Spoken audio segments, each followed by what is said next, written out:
Hello friends, welcome to our channel. ఈరోజు గార్డెన్లో ఉన్న ఫ్లవర్స్ చూడండి ఎంత బాగున్నాయో కదా. కనకాంబరాలు, పుదీనా, తర్వాత వైట్ పెల్స్. కుండీలన్నీ నేను రెడీ చేసుకుంటాను. మట్టి అంతా ఎండబెట్టి దీంట్లో ట్రైకోడర్మా విరిడి, తర్వాత సాప్ పౌడర్ అవన్నీ వేసి కొంచెం ఎండలో అలా ఆరిన తర్వాత సీడ్స్ పెడతాం అన్నమాట.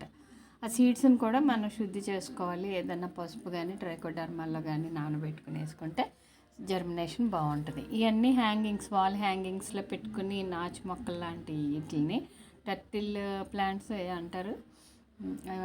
అవి ఇది ఇంకొక పాత వంగ మొక్కలండి. చూడండి ఎంత హైట్ అయినాయో.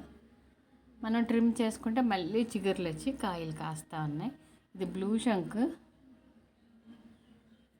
పూలు కూడా చాలా ఎక్కువే ఉన్నాయి ప్లాంట్స్. ఇది వైట్ శంకు. ఒక్కొక్కటి నేను క్లీన్ చేసుకుంటూ వస్తున్నాను. మనకు అవసరం లేని మొక్కలు తీసేసుకుని ఒక్కొక్క దోసపాది, ఇది బీర, ఇవన్నీ కలిసిపోయినాయి. ఒక్కొక్కటి నేను క్లీన్ చేసుకుంటూ వస్తున్నాను. ఇది గోంగూర. మధ్య మధ్యలో కొంచెం ఎదిగిన తర్వాత మొక్కలు లాగేసుకుంటే మిగతాయి బాగా ఎదుగుతాయి. అవి మనం కట్ చేసుకోవచ్చు. ఇవి ఎల్లో కలర్ ఫ్లవర్స్. డ్రాగన్ అయిపోయినాయి అండి. ఇంకా ఇట్లా హార్వెస్ట్ చేసుకోవాలనే సమయం వచ్చేసింది. రేపు హార్వెస్ట్ వీడియో పెట్టుకుందాం.